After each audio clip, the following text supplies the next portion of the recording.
So I have to admit, the big driver of my 20s, like the big thing, the big umbrella I was looking for, was my work. What I view as my work. So work that I viewed as my calling. I wanted to find what I was most passionate about, because for me, I could not justify spending 9, 10, or 12 hours a day working in a job where there was no growth, it wasn't that interesting, and it definitely did not build my future or my future empire. Now in this video, I want to share a bit about my story to try to find work I loved and what I would recommend for you if you're trying to do the same.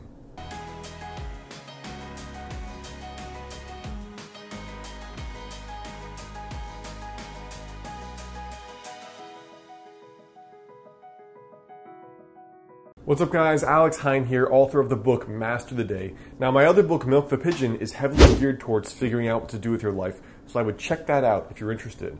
But the first thing here that I've noticed is to model the masters. Now, one of the things I've been really into is reading the biographies of the greats of history. Einstein, Da Vinci, sports athletes, everyone in between. And when I was reading Einstein's biography, they talked about how as a kid, he observed this compass and the pin spinning on the compass.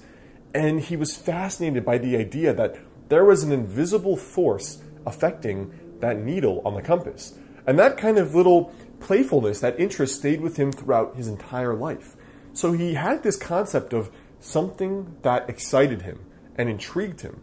And he was wondering how that worked and he wanted to figure it out. Buckminster Fuller has a very similar story where he was kind of a failed businessman. He borrowed money from his father-in-law.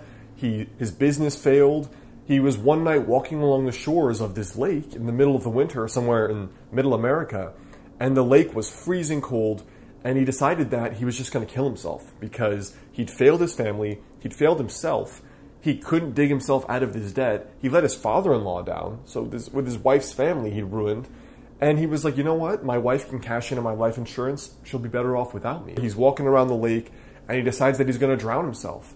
And as he decides he's going to commit suicide, and he begins to go into the lake, this voice supposedly appears in his head and said that you do not have the right to eliminate yourself. You do not belong to you. And it basically implied, there was more to it, but it said that he should listen to himself and not be so concerned with the fruits, basically, of his work. Do what he felt most called to do. Hakuin, the Zen master, also had a very similar thing going on, where as a kid, he was looking for this true sages that you hear about, a lot like my Sage Project. And Hakuin was going to these Zen centers and realizing it was a very watered down, unambitious pursuit of enlightenment, let's call it that.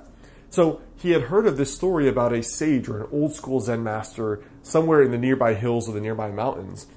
And he went in pursuit with these other students of this master and ended up training with him. But the only reason Hakuin ended up following that path was because he listened to his intuition, to that little stirring that excited him, rather than sitting in yet another Zen studio, meditating and reading books and chanting and just passing the days. He really wanted to go to the top of the mountain, and the fact is that most of the people did not. And these early stories of classical masters have always inspired me because there are so many clues there for finding the work that you loved. And I think the earliest thing is absolutely the same thing. There is some natural attraction to some topic or some interest, sometimes in childhood, sometimes not. But what very often happens is that in childhood, there is an early predisposition or an interest that we talk ourselves out of or someone else talks us out of. Like for me as a kid, I had probably 300 or 400 books on mysticism and meditation as a child. Natural medicine as well. So now at 30, it's not so surprising that I'm studying integrative medicine, right? But as a kid, I got talked out of it because everybody told me that, you know, there's no money in natural medicine. How are you going to pay your bills? How are you going to pay off your 6-figure student debt? I listened to these people who had no idea necessarily what they were talking about. And it kind of makes you wonder, how many people are there in the world that could be savants of their craft if they listen to that voice, that natural attraction to something, rather than the people around them? So the first thing is you must follow your natural attraction, the thing that excites you the most. That is the big thing to begin with. The second thing has been a very hard one for me, which is to trust the process. Like I said, when I was a kid, I read all these books on integrative medicine, spirituality, mysticism, shamanism, druidry, all this stuff. And so it wasn't surprising that Like half of me was like a monk and half of me was a doctor or wannabe of each.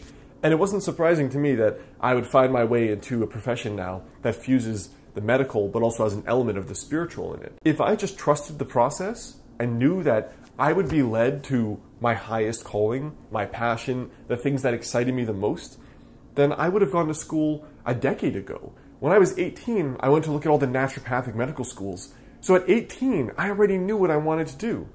And yet, years later, 21, 22, when graduation for college came, I felt so lost in life that I went on a vision quest to the Sahara Desert.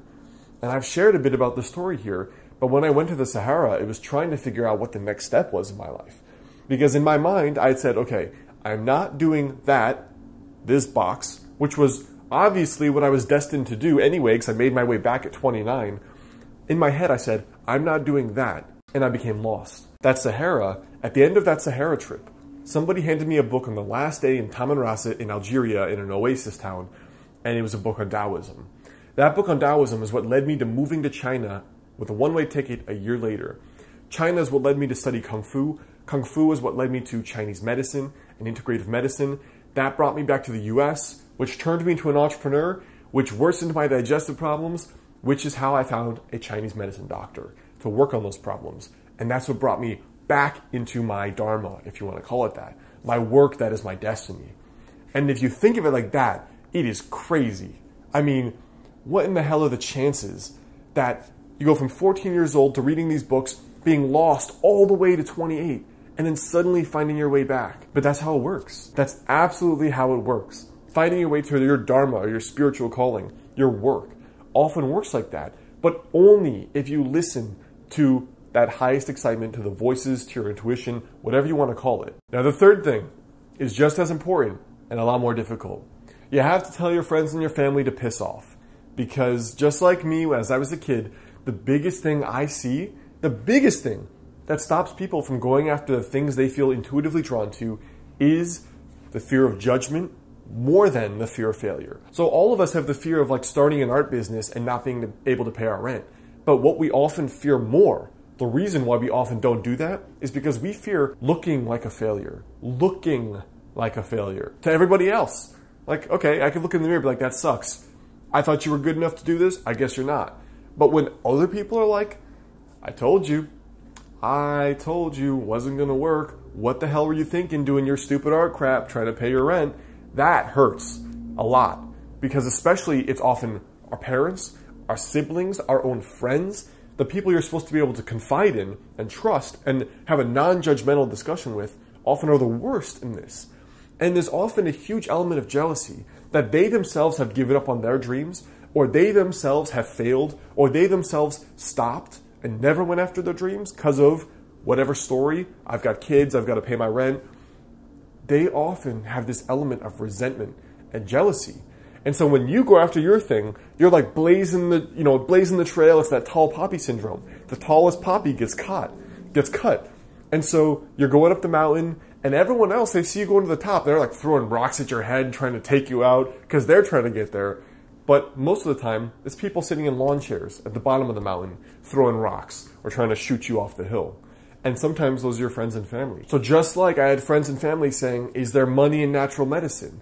Just like one day I had a friend when I was building my blog, Modern Health Monk. He was like, how's your little blog going? I was like, good, man. I'm going to be hiring people soon, bringing on a team, making jobs.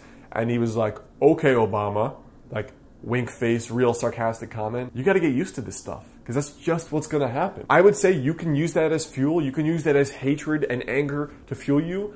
But I don't know if it's going to fuel you forever. But I know for me it did. And for so many people, that huge ass chip on your shoulder is going to do a lot, is going to help you a lot. And you have to control those negative emotions at some point in your life. But in the short run, use that chip. Don't say, I'm going to prove to you.